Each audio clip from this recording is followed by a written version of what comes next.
Alright, today's video is all about funky matchups in Smash Ultimate. Characters in this part of the tier list that do well against characters in this part of the tier list. That is the rule. With exceptions if it's a crazy matchup, I don't know. I asked around, you guys gave me some suggestions, and I ended up with this video. No, your gimmicky low tier does not beat Steve. I'm gonna go over 3 matchups this time, so, just let me know in the comments if you have any suggestions for our next part. And you know how it is, liking and subscribing and all that. It lets me know that this is good content. Alright, let's get into it.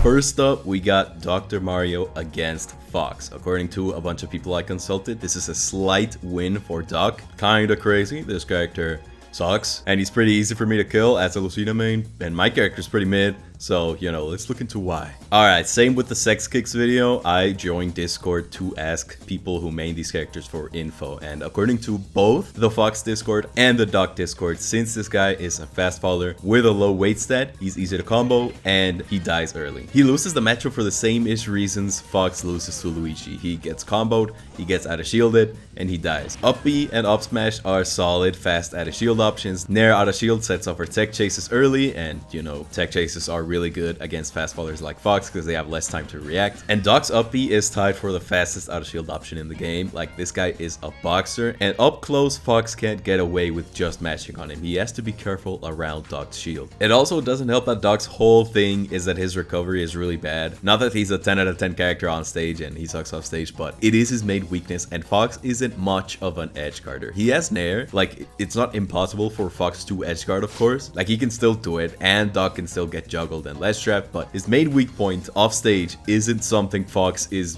built to abuse. A lot of top tiers have busted edgeguarding games, and Fox isn't one of them. The reason Doc still doesn't destroy this matchup is because Fox can still camp him out. He can play the Bane Punish game, he can spam lasers, or like just run circles around him. Like, he can force Doc to approach, even though pills are amazing. For someone like Fox, it's like just jump over them. Fox is just fast enough to punish them sometimes, or you can reflect them. According to the Fox Discord, this is a very matchup check fight, which means that in theory, it's not even that bad for Fox. But because Doc is a pretty unique character and not a lot of people play him, if you don't switch up your game plan to cater to him, you die. Assuming both players are playing perfectly and Fox succeeded in switching up the game plan, then this matchup becomes closer to even. But if you're a human that makes mistakes, then yeah, Doc can just outbox you. His main weakness off stage is something you can target, of course, but the moment you get too comfortable fishing for offstage interactions, Dr. Mario mains are gonna be well aware of what you're fishing for, and you're gonna get caught and you're gonna die really early to one of these crazy setups like down throw, down B, or something at a down tilt, or an out of shield tech chase, or up B.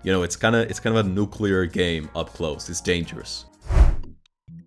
Next up, we got Cloud versus Ridley. Kind of insane, but I got a couple comments suggesting it, and I heard you guys out, and I get it now. It makes sense. All right, let me explain. So let's look at Cloud. What is his main weak point? Off stage. It's not Little Mac levels of awful, but if you lose your jump off stage, well, limit, it's super unlikely he makes it back. Ridley, what is he good at? Advantage. If you play a speed demon like Joker or Greninja, I mean, positioning is important, it always is, but these guys have movement as one of their main strengths. It's their thing to like be flying around, moving around the stage a lot, whereas Ridley is the other way around. For a character like Ridley, who has such a miserable disadvantage state, good Ridleys are extra careful when it comes to holding onto the stage, because it's more necessary. They need it more than other characters. Ridley's strong ledge pressure plus Cloud's weak recovery equals this guy hates this matchup. And it doesn't help that Ridley is a very kill off the side character. Like, some of his best moves like F tilt, back air, forward air, and even Nair, they all send out, and they're all huge. Big points for Ridley here. He has an easy time fishing for off stage plays, and he has the tools to put on a ton of pressure in the corner. Ridley also has some great anti-air moves, mainly Nair and forward air, because they last for a while, and that means that Cloud has to think extra hard next time he's spamming fast fall aerials, and spamming fast fall aerials is like 90% of this guy's game plan. So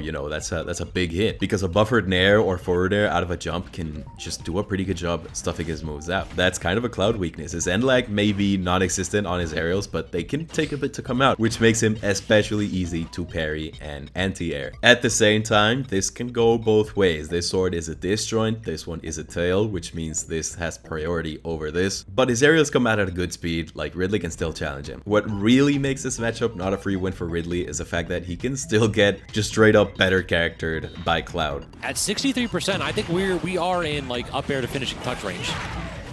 This guy also has some really good ledge trapping, and Ridley is so fat that it's gonna be easy for him to get hit when it really doesn't look like it should. But at least he has some good anti-juggle tools with his jumps and up B, you know? I think this matchup can be summarized as like Ridley has a ton of moves that can create offstage interactions, and Cloud doesn't like offstage interactions. And also Ridley has a good time stuffing out fast fall aerials, and Cloud likes doing fast fall aerials. So it's just like Cloud likes doing this, Ridley is good at countering that. Cloud hates being put in this position, Ridley is good at putting people in that position. It just goes back and forth, you know, Ridley is just built different. And also this neutral B just destroys low recoveries. Still, if we're being optimistic, some people in the Cloud Discord were looking at it more like an even matchup. So, you know, you could also look at it as, yes, in theory, Ridley wins, but Cloud is just so much of a better character that maybe he could just brute force his way into winning the matchup anyway. But I still like to think Ridley wins it. If you've ever played a character with a horrible recovery, like so bad that people out on Elite Smash are just gonna be trying to abuse that non-stop, like people blatantly, shamelessly spamming back throw on you when you're playing like Crom or Little Mac because they know that you're scared of being off stage, this is how Ridley is gonna treat you, except he can also keep up with you on stage, you know, that's kind of how it is. If Cloud manages to turn it around, then yeah, Ridley sucks at getting ledge trapped, but Cloud doesn't have a counter to mess up Ridley's up B, and this guy's advantage state is just a lot scarier.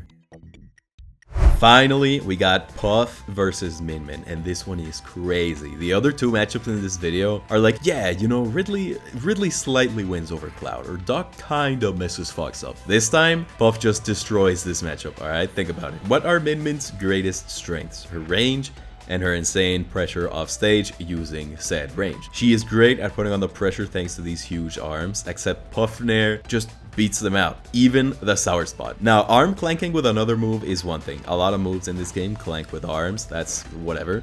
But arm clanking with another move and the clank only stunning Min Min and leaving Puff free to move, yeah, that is a thing. And that is one of the main reasons why this matchup is dominated by Puff. She can just throw aerials out, and thanks to her airspeed, if one of these aerials clanks with one of Min Min's arms, she can just keep drifting in. And she gets more time to punish her arms from distances Min Min is usually safe at. She doesn't get a lot of time, but it's still something Min Min has to look out for. Even if you don't get a hit, the fact that you're in her personal space, that is a win. She would much rather be away from you, you know? And it's not even just Nair. Other moves can do it too, like Fair and Side B. But because Puff Nair is just out forever, it's a lot easier. If you look at top level Puff versus Min Min, 100% of the time, you will see Puff players use aerials not to try to hit Min Min, but to move in. Aerial attacks are turned into shields that Puff can just use to try to rush Min Min down, which is something that she can struggle with on paper, unless you're a Dorami. This guy's nice with it. When it comes to her other main strength, her offstage pressure, yeah, no, you can just throw out your aerials and you're not gonna get hit with these things. And also plus recovery being really flexible because of her jumps and her airspeed, yeah, you can just throw out a ton of aerials and jumps and you're gonna be really hard to hit off stage by Min Min. So that is two of Min Min's X Factor capabilities